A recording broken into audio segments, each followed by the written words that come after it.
안녕하세요. 몇 년 된 이야기지만 아직도 기억에 깊게 남아서 한번 사연으로 이야기해 보려고 합니다. 군대 갔다 와서 복학을 하고 평범하게 학교 생활을 하고 졸업을 몇 개월 앞둔 시점이었습니다. 그때 무슨 헛바람이 들었는지 배낭여행을 훌쩍 떠나보고 싶었습니다. 다른 나라에서 고생을 하면서 여행을 하면 견문도 넓어지고 좋은 경험이 될 거라고 생각했고 그 당시에 조금 유행이었기도 했습니다. 졸업 후 취직할 때도 이력서에 쓸 수 있고 그때의 경험을 잘 살리면 취직에 유리할 수도 있다는 말도 어디서 주워들어서 배낭여행을 가야겠다는 확신이 생기자마자 부모님께 허락을 받으러 본가로 내려갔어요. 그 당시 자취를 하고 있었는데 부모님께 배낭여행 이야기를 했더니 대견해 하시면서 제 뜻이 그러면 다녀와 보라고 하시더라고요. 그래서 당연히 여행 경비를 달라고 손을 내밀었는데 제 학비랑 생활비 되는 것만으로도 빠듯하다고 정 다녀오고 싶으면 제가 직접 벌어서 다녀오라고 선을 그으시더라고요. 포기할까도 했는데 그때 당시에는 배낭여행을 꼭 다녀와야겠다는 생각이 들더라고요. 남자가 마음먹은 거 한번 잃어보자는 심정으로 곧바로 휴학계를 내고 아르바이트를 시작했습니다. 이것저것 아르바이트를 찾다가 조금 힘들더라도 돈을 많이 주는 일을 찾기 시작했습니다. 서울 외곽에 있는 대형 고깃집이었는데 거기서 불판 닦는 일을 시작했습니다. 10개의 약품 냄새에 고무장화 안에는 땀이 꽉 찬 상태에다가 일은 정말 고되고 힘들었지만 나름 차비도 넉넉하게 챙겨주고 알바비까지 쏠쏠했기 때문에 이렇게 몇 달만 하면 여행 경비는 충분히 모을 것 같다는 생각이 들었습니다. 규모가 꽤 큰 식당이라 그런지 일하는 사람도 많았습니다. 제 또래 사람은 한 명도 없어서 주방이나 홀에서 서빙하는 이모님들이 저를 대견하다며 잘 챙겨주셨어요. 젊은 학생이 하기엔 힘든 일인데 요즘 보기 드문 청년이라면서요. 그 중에서도 그나마 홀에서 서빙하는 누님이 30대 초중반 정도로 보이는 제일 젊은 사람이었는데 다른 이모님들하고는 다르게 조금 친해지기 힘든 구석이 있었습니다.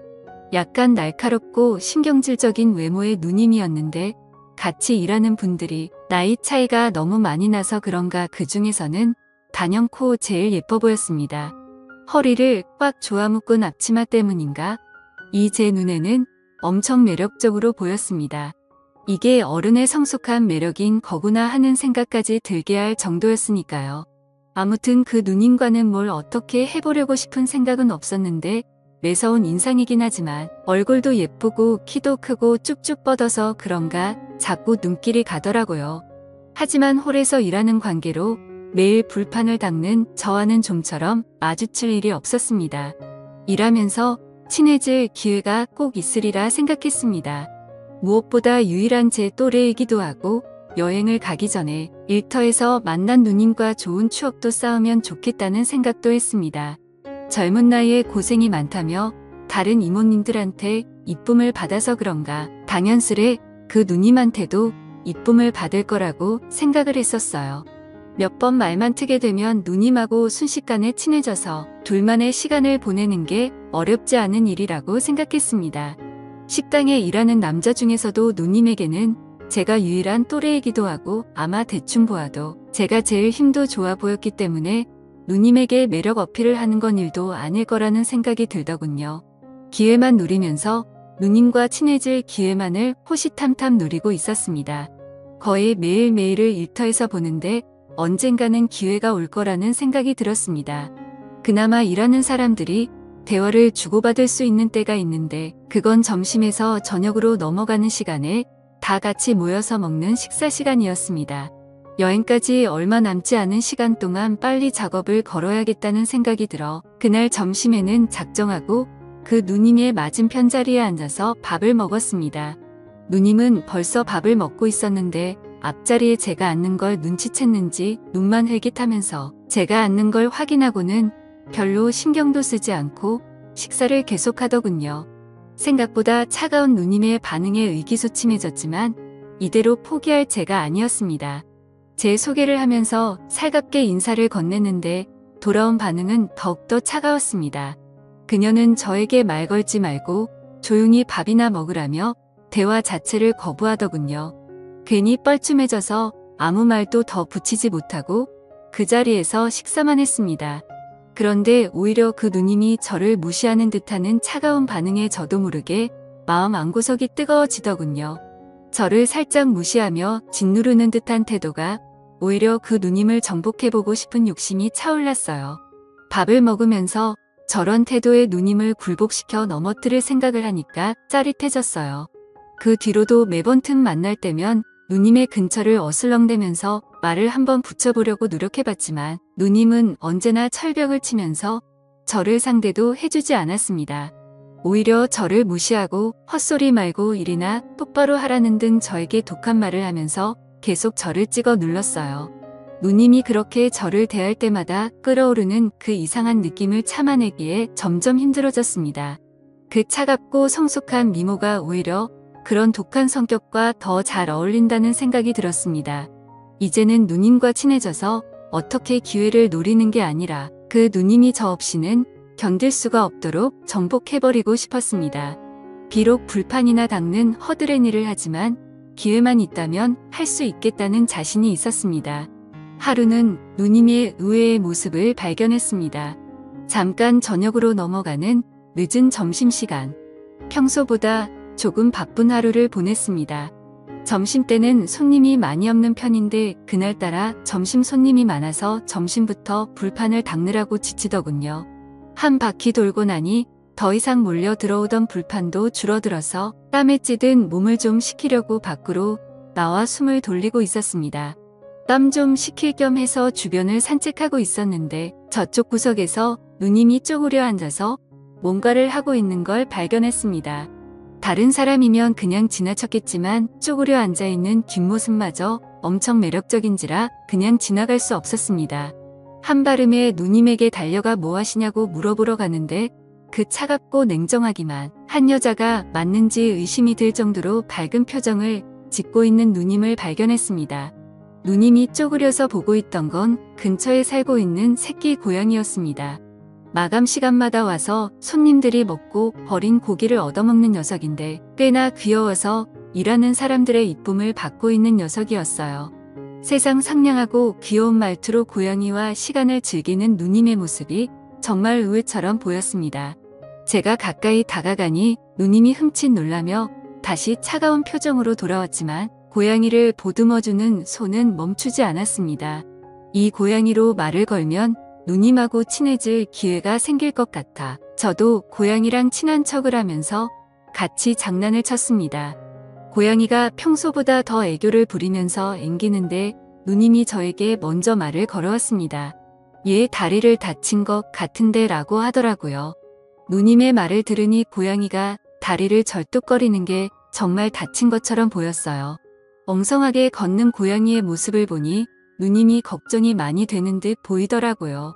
저한테는 관심을 하나도 안 보이면서 고양이만 챙겨주는 모습을 보니 오늘도 글렀구나 싶어서 다시 일할 장소로 가려고 몸을 일으켰습니다. 준영씨 혼자 산다고 그랬지? 준영씨가 이 고양이 좀 맡아줄 수 있을까? 다리를 많이 다친 것 같은데 다시 풀어주더라도 병원에는 데려가 보는 게 좋을 것 같은데 준영씨 그래 줄 수 있어? 누님이랑 이렇게 길게 대화해 본 적도 없는 것 같습니다. 누님의 의외의 모습에도 놀라기도 했지만 대뜸 이런 부탁을 할 줄은 생각을 못했어요. 털 달린 짐승이라면 질색을 하는지라 거절하려고 했는데 문득 이 고양이를 집으로 데려가면 제 혼자 한 집에 누님을 끌어들일 수 있지 않을까 하는 생각이 번뜩 들더라고요. 누님의 부탁이라면 뭐든지요라고 말하면서 점수 좀 딸겸해서 알겠다고 말했습니다. 누님은 무슨 대답을 그렇게 하냐며 저에게 다시 차갑게 반응했지만 저에게 조금 신세를 진 듯한 태도를 보이기 시작하더라고요. 고양이를 데려간 그날부터는 누님이 고양이는 적응을 잘 아냐면서 먼저 말도 걸어오고 아무래도 고양이가 복덩이였습니다. 마주 앉아 먹던 밥도 고양이 근황을 보여준다는 핑계로 나란히 옆에 앉아 먹게 되었습니다. 핸드폰을 꺼내 고양이 사진을 보내줄 때면 사진을 보여준다는 걸 핑계로 몸을 더욱 더 바싹 붙어 앉아있는 그대로 누님을 느꼈습니다. 고깃집에서 일해서 몸에서 숯불 냄새가 날 텐데도 은은하게 퍼지는 샴푸 향기에는 정신이 아늑해졌어요. 기센 여자인 줄만 알았는데 여성적인 매력이 물씬 풍기는 누님의 모습 때문인지 그녀를 향한 마음이 날이 갈수록 더 커지기 시작했죠. 고양이 다리가 완전히 다 나은 것 같을 때쯤 이때가 아니면 더 이상 기회가 없다는 생각에 저도 좀 더 과감해지기로 했습니다. 고양이 구경을 오라는 말로 누님을 저 혼자 사는 방으로 초대를 한 거죠. 누님은 안 될 것 같다는 반응을 보이면서도 고양이가 너무나도 보고 싶었는지 고민하는 듯 하더니 결국 토요일 저녁에 장사가 끝나고 나서 오겠다고 하더군요. 괜히 누님이 온다는 말에 설레어서 집 청소도 몇 번이나 하고 생전 켜보지도 않는 향기 나는 촛불까지 사서 분위기도 내보고 해봤습니다. 하루가 10년처럼 길더니 결국엔 누님이 오기로 한 당일이 되었습니다. 앞치마를 푸른 누님의 모습은 더 아름다웠습니다. 같이 버스에 타고 우리 집으로 향하는데 옆에 앉아서 이런저런 이야기를 건네봤지만 저에게는 역시 계속 냉정하고 쌀쌀맞게 대답하더군요. 그럴 때마다 속으로 그런 모습도 얼마 안 남았다고, 오늘이야말로 기필코 내 여자로 만들어주겠다는 다짐을 몇 번이고 했습니다. 집 앞에 도착해서 도어락을 여는데 괜히 그때부터 제 마음이 두근두근 뛰기 시작하더라고요. 이미 머릿속에서는 몇 번이나 상상하면서 시나리오를 써놨기 때문에 걱정은 되지 않았습니다. 일단 고양이가 잘 지내는 모습을 보여줘서 안심시킨 뒤 돌아가려는 누님에게 여기까지 왔는데 식사나 하고 가라고 하면서 인터넷을 보고 갈고 닦은 자취생의 요리 솜씨를 보여주고 자연스럽게 냉장고에 넣어둔 와인을 꺼내서 분위기를 만들려는 계획이었죠. 하지만 제 기대와는 다르게 누님은 문을 열자마자 얼굴이 사색이 되더라고요. 왜 개처럼 묶여있는 거야? 누님은 정색을 하면서 저에게 화를 냈습니다. 고양이가 방구석에 목줄을 차고 묶여있는 모습을 보면서 화를 내더라고요. 그제서야 알았지만 고양이는 개랑 달라서 행동에 구속을 받으면 굉장히 스트레스를 받는다는 거려. 전에는 풀어놓았었는데 퇴근하고 올 때마다 책상 위며 식탁 위에 있는 걸 전부 바닥으로 떨어뜨려 놓고 집안 가구들을 발톱으로 죄다 뜯어가서 묶어놨을 뿐인데 시작부터 제 시나리오대로 풀리지 않고 꼬여만 갔습니다. 문 앞에 잔뜩 긴장한 저를 확 밀치더니 고양이에게 뛰어가더라고요. 고양이에게 묶인 목줄을 풀어주는데 고양이가 놀란 건지 스트레스 때문에 그런 건지 발버둥을 치더니 누님의 등짝을 확 핥히고 침대 밑으로 숨어 들어갔습니다. 고양이는 나올 생각을 안 하고 누님은 입고 있던 얇은 옷 덕분에 보호가 안 됐는지 고양이에게 핥힌 곳에 피방울이 송골송골 번지기 시작하더라고요. 피가 나길래 허둥지둥 약상자를 들이밀었는데 피가 나는 곳이 등 쪽이라서 누님이 팔이 닿지 않는 것 같더라고요. 갑자기 좋은 생각이 떠올라 누님에게 제가 약을 발라드리겠다고 너스레를 떨면서 약을 발라주는데 세상 부끄러운 표정을 한 누님은 기센 척을 해도 천상 여자더라고요. 약을 다 발라주고 나니 누님과 저 사이에 묘한 분위기가 흐르는데 때는 이때다 싶었습니다. 누님에게 일단 고양이에 대해서 사과하고 고양이를 키워본 적이 없어서 서툴러서 그러니 기본적인 상식을 알려주시면 안 되겠냐고 물었죠. 이야기가 길어질 것 같으니 제가 솜씨 관리 좀 해보겠다고 하고 자연스럽게 작전을 짜놓은 대로 흘러갔습니다. 보기에도 분위기 좋은 저의 솜씨 좋은 요리가 완성이 되고 냉장고에 넣어둔 와인을 꺼내들었습니다.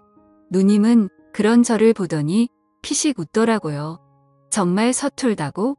와인을 냉장고에 보관하는 사람이 세상에 어디 있냐고 말하면서요. 의도한 건 아니지만 저의 어리버리한 매력이 누님의 마음에 들었던 것 같습니다.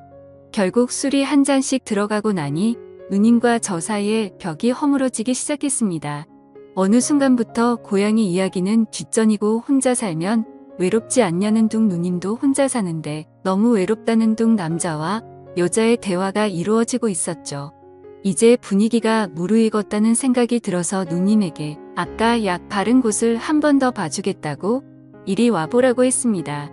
누님은 저를 거절하지 않고 제 옆으로 다가왔고 약을 상처 부위에 다시 한번 쭉 짜서 바르니 누님의 입에서 묘한 소리가 새어나왔습니다. 그렇게 기세를 몰아 누님을 등 뒤에서 껴안았고 사실 누님을 좋아한다고 고백을 했습니다. 누님은 저에게 안긴 채로 아무 말도 하지 않고 있다가 이내 고개를 돌려 제 고백을 수락한다는 듯 있더라고요. 그렇게 누님과는 결국 연애를 시작하게 되었고 고양이 핑계로 매일같이 만나 둘만의 시간을 가졌습니다. 배낭여행을 다녀와서도 거의 매일같이 만났죠. 하지만 그 만남도 잠시였어요. 제가 배낭여행을 다녀오는 동안 누님은 결혼할 남자를 만나게 된 것이었죠. 몇 년이나 지난 이야기지만 아직도 그 고양이는 제가 키우고 있습니다. 가끔씩 고양이를 보면 그 누님 생각이 날 때가 있습니다. 긴 이야기 끝까지 들어주셔서 감사합니다. 오늘의 사연은 여기까지네요. 긴 사연 끝까지 들어주셔서 감사합니다. 구독과 좋아요 부탁드려요.